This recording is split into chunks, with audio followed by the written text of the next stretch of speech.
women of one of the most consequential Republican majorities in history. It's not a big majority, but it's just about the most consequential. The job you've done is incredible. And they are members that are warriors and really people that are for the American people, and that's why you're doing well, and I think that's why we're going to continue to do well.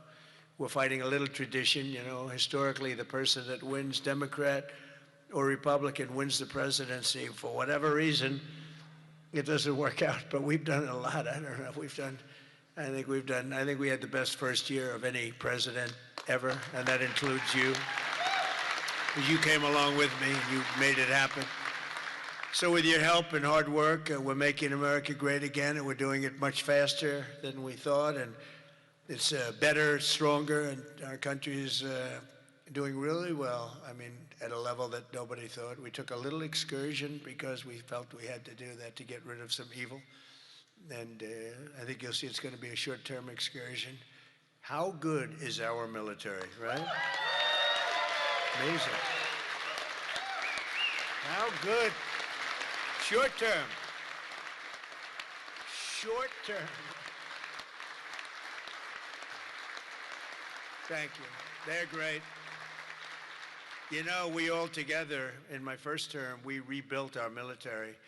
And I didn't know I'd be using it so much in the second term, but we have a military like no other. It's not even close. But I especially want to recognize the rest of our amazing House Republican leadership team and so many of my friends that are congressmen, some senators. We have some great people in this room, but including Majority Leader, a real brave guy, because I know the real story. I was there that night with him in the hospital when he was given a very small chance of living by a doctor who was very good, by a wife who was desperately in love with him. She cried so much. Because I've seen the other two. I've seen guys at the end of the line, the wives aren't exactly shaken up.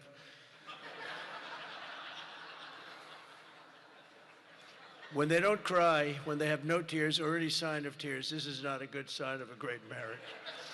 But he must have a great marriage, because she was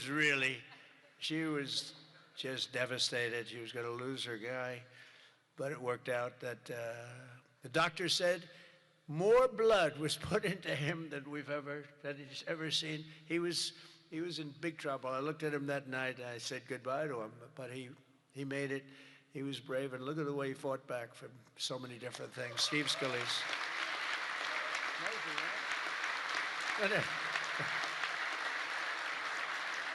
And we have another one, Tom Emmer, who I really got to know over the last few years, and I'll tell you, he's a winner. He's a champion with another great wife. We got good wives up in there. Let's say great wife, fine husband. But Tom is just a real champion and a winner, and you have a problem, you go to him, he gets it solved. So thank you very much, Tom. Great job. You've done a great job. And our conference chairwoman is Lisa McLean, and we all know Lisa. Don't get on her wrong side. It can be a very, very bad experience. Thank you very much. Great job, Lisa. Great job. And a very special thanks. You know, you broke a record. This is over 20 million. That's the biggest of these type of events that there's ever been by a lot. You know, you didn't just break it, you broke it by a lot. So I want to congratulate you. But there's just great spirit. The Republican Party has fantastic spirit. The level, I don't think, has been seen before. I really don't. We have to get a couple of people on board, which, you know, at least one case is virtually impossible. I wonder who that might be. A sick person. But I want to say a very special thanks to everyone at the Congressional Institute for helping organize this event. This has been amazing.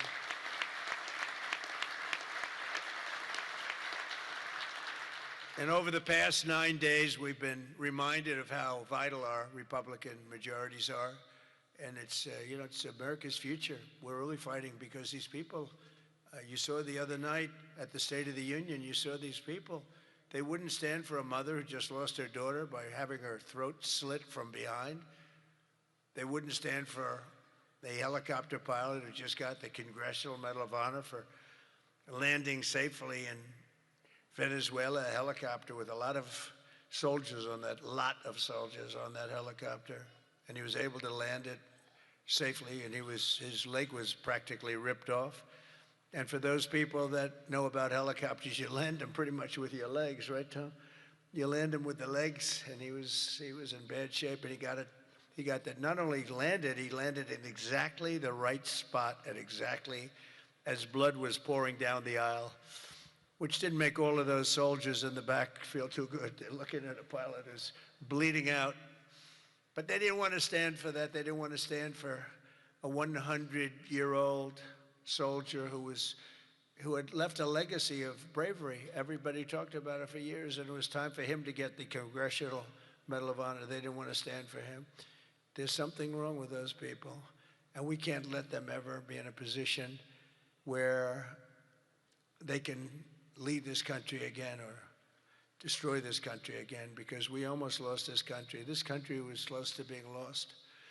The representatives in this room provided the pivotal votes in securing a record $1 trillion for the United States military this year, and now the world is witnessing the importance of that investment with one of the most complex and stunning operations ever conducted, and that's Operation Epic Fury. That's a great name, isn't it? Epic Fury. That's even better than Midnight Hammer, which was pretty good too, right? That was where we knocked out their nuclear potential. That was a big day, because if we didn't do that, they would have had a nuclear weapon within 2 weeks. And I think we'd be in a lot different situation. And then you had, of course, what they did in Venezuela, how that was just so far so good. We've done a real job. We've got all good ones. If you go back and you look at Afghanistan with Biden, one of the worst, I think the most embarrassing moment in the history of our country. If you look at what happened with Jimmy Carter, also with Iran, but if you look at what happened with the helicopters and the hostages, it cost them the election. It was what a mess. The world respects us right now more than they have ever respected us before.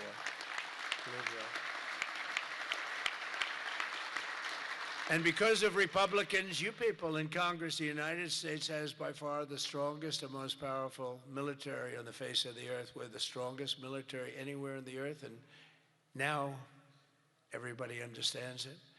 Together with our Israeli partners, we're crushing the enemy in an overwhelming display of technical skill and military force.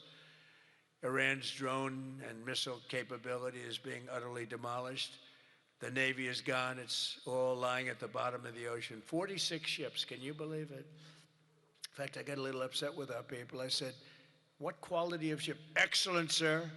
Top of the line. I said, why did we just capture the ship? We could have used it. Why did we sink them? They said, it's more fun to sink them. I said, they like sinking them better. They say it's safer to sink them. I guess it's probably true. But think of it, we knocked out 46, and actually took 3.5 days. Their terrorist leaders are gone. We're counting down the minutes until they will be gone. Think of it, we had leaders, and they're gone. Then we had new leaders, and they're gone. And now nobody has any idea who the people are that are going to be the head of the country, and will not relent until the enemy is totally and decisively defeated.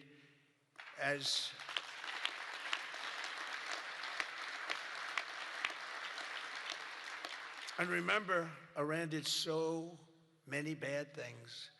They were really, if you look at Soleimani, who was taken out, as you know that, but you know who.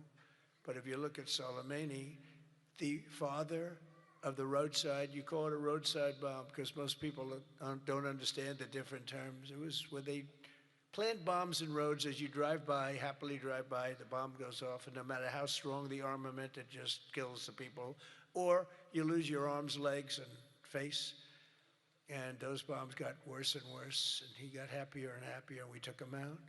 That was a big thing because he was the head. It might have been a much different story. They may have been much more capable than they are had he lived, because he was capable. He was vicious, violent, and capable.